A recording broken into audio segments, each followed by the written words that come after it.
is cold.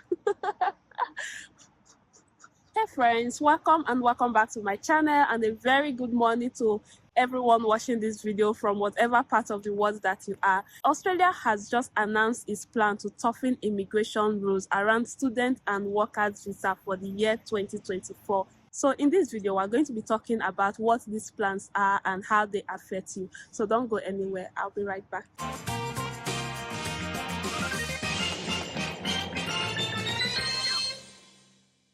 Hey guys, welcome and welcome back to my channel. If you are seeing my face for the first time, my name is Scholastica, and on this channel I talk about how you can travel abroad without spending money on travel agents. So if you go through my channel, you will see videos on immigration, travel, nursing, how to find jobs abroad, and how to relocate abroad with your family. So make sure you stick around. Don't forget to like this video. If you are not subscribed to my channel yet, please click the subscribe button below and the notification bell so you'll be notified when I drop more videos like this. So without wasting much time, let's talk about the new plans that Australia has announced in an attempt to cut down migration to Australia, which is going to commence in 2024. So just like its sister country, the UK, Australia has decided to come up with a strategy to reduce migration. Now this became necessary because a lot of people were going to Australia and they were abusing the system, and a lot of exploitation was going on among migrants moving to Australia to work and settle down. So these new rules are mostly going to affect international students and those people that have plans to go to Australia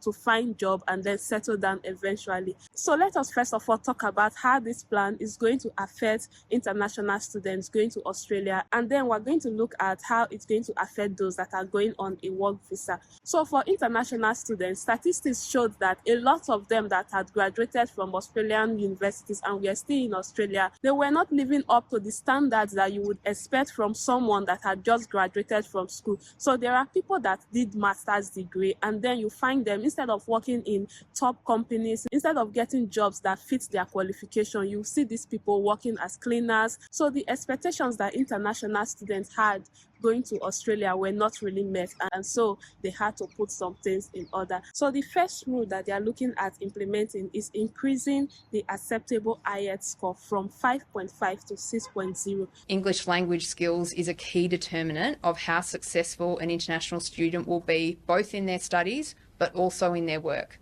Now, what we have seen with students who are struggling with their English is that they are at much higher risk of exploitation, and that they are likely to gather in really low paid work and not be able to move out of that over their time in our country. Now, we want to run a good integrity filled education system here, but we also want to set our students up for success. And if we allow them to come here without functional English that will allow them to work, we're not doing that. So if you are an international student and you want to school in Australia, you have to meet up with the new English language requirements for you to get admission into that university that you are applying for.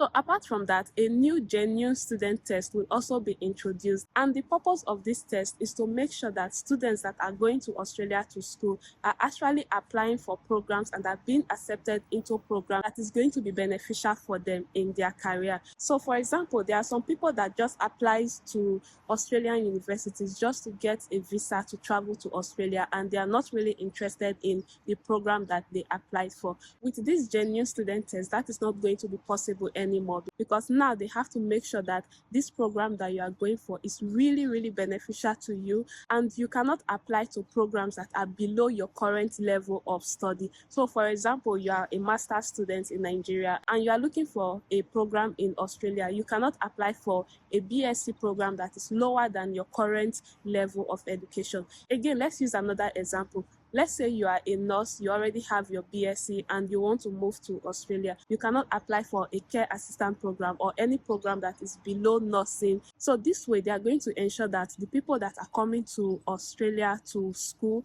are those people that genuinely want to school and further their education. So let's talk about those people that are going to Australia to work and eventually settle down permanently. So the good thing is that Australia actually recognizes that they are under a lot of pressure and there are lots of shortages that has to be filled. We're suffering from the worst labour shortage we have experienced as a country for 70 years. Fruit was rotting on vines, you could not find a nurse in a hospital, you could not find a teacher in a school. So even though they are trying to reduce the number of people going to Australia, they have come up with 3 new pathways that will ensure that only those people with the right skills can apply for a work visa. So the current 482 work visa is going to be replaced by a new work visa, and this time the people applying for this new work visas, they are going to have their application prioritized, and some of them will even get a decision within 1 week, so they can move to Australia and then settle down permanently. So let's look at what these 3 pathways are and which one you are eligible for. So the first pathway is the specialist skilled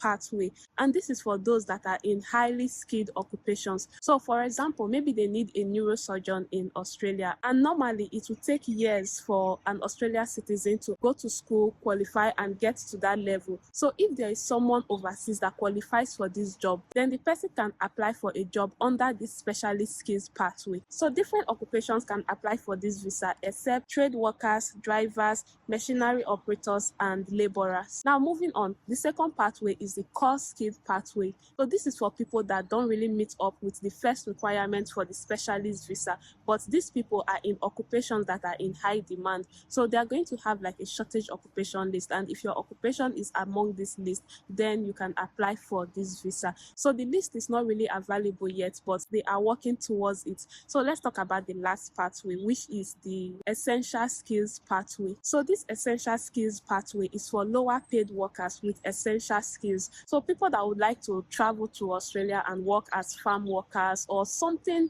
that just has to do with skills, but they are paid lower than every other occupation, then these people can apply under this visa. So we'll keep on watching the news, and we're going to bring more updates for you as they announce them. If you've watched this video to this point and you're not subscribed to my channel yet, what are you waiting for? Please hit the subscribe button below and the notification bell so you'll be notified when I drop more videos like this. And until next time, I love you guys. Stay fabulous. Bye.